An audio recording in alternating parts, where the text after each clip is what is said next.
What's up, everybody? Welcome back to the Traverse Cinema Studio channel. My name is Tom Klicko. I'm a documentary film director and producer, and this is the behind the scenes series in the making of Midnight Monument. So right now we're working on OSS Utah 7. Third so far this year? Third or fourth so far this year?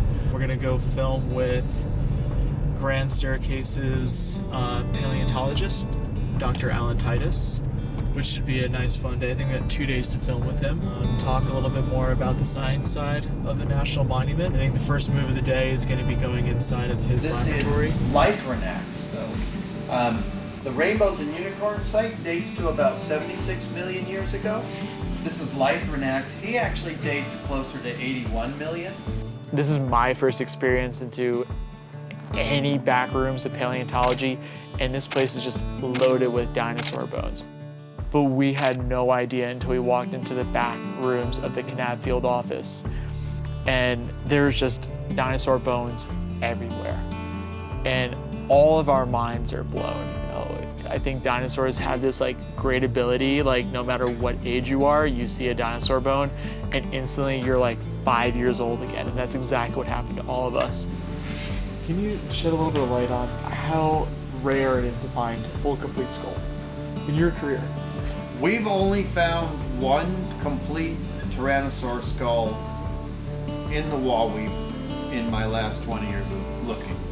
So this is the only one known from the 81 million year old layer known as the Wawee Formation. Recently, before we arrived, Dr. Titus discovered Rainbows and Unicorns, this dinosaur quarry, suggesting that T-Rex actually hunted in packs, which, how terrifying would that be? So we're getting this great character interview with Titus. He's one of the 6 voices that make it into the final film about the importance of protecting Grand Staircase and keeping it under National Monument status. And eventually we join him, the entire team loads into a bunch of BLM trucks, and we head out into the National Monument to go to Rainbows and Unicorns. Wild experience, because we're driving through this seemingly flat, remote area of desert, and all of a sudden both sides of the road just seem to pitch up out of nowhere, and we're left in this big sag in the crust. And Dr. Titus explains that if it wasn't for this crust, the Kaparowitz Plateau would have never been formed, and we wouldn't have all these amazing dinosaur fossils. Really small, really cool thing is this is just straight rock coming out of the ground. You just get to see the geologic force.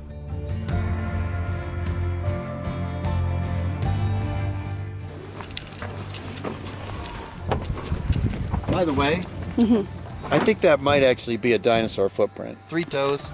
This is right, middle, and then the left isn't preserved. It probably fell off when it weathered out. Oh, I see it now. Yeah, you typically see these tracks weather out of these thin sandy layers at the top of a mudstone sequence because the dinosaurs were walking across the muck just as it was starting to dry. And so this is sand that filled the hole that they made. And then the hole was made in a relatively soft mud, which is eroded away, leaving the cast of the...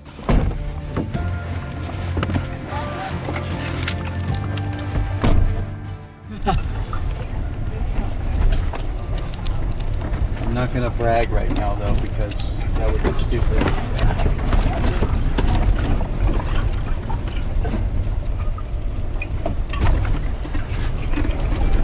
Don't want to tempt the fate. So filming with Titus, one thing, he actually shredded the microphone getting out of his truck right before we got to Rainbows and Unicorns. The interview audio quality that we have is pretty crappy. Corey's running around with our audio recorder with a different type of microphone on top, trying to capture the best sound possible as Dr. Titus is explaining this discovery of finding several different T-Rex all buried together, all in this quarry, suggesting that T-Rex hunted in packs. We talked about the surface find, talked about the different sizes of bones, the skull elements that he found, It was so incredibly cool, and we're just so grateful. And just want to say thank you to the BLM for allowing this shoot to happen, for allowing us the access to rainbows and unicorns, and just a big thank you to Dr. Alan Titus for giving us a day and a half of his time to put this scene together. The film absolutely needs to have the paleontological aspect incorporated into it, and there's no better voice than featuring the monument's own paleontologist. So big thank you to everyone who worked to make this shoot come together. It was an absolute awesome experience, and we can't wait to see what you think when you watch the film. Speaking of, Midnight Monument is now on Tubi. There's a link below in the description. Please go check that out. If you like this video, please subscribe, like it, and also leave a comment down below about what you think about Grand Staircase, Escalante, and Bears Ears. And lastly, if this video moves you to go explore those landscapes, please do your research, visit with respect. This is a very sensitive ecosystem, and we only want to tell the story to make sure that this landscape is protected for generations to come. So please do your part in making sure that that happens. Thank you again for watching. I'll see you in the next video.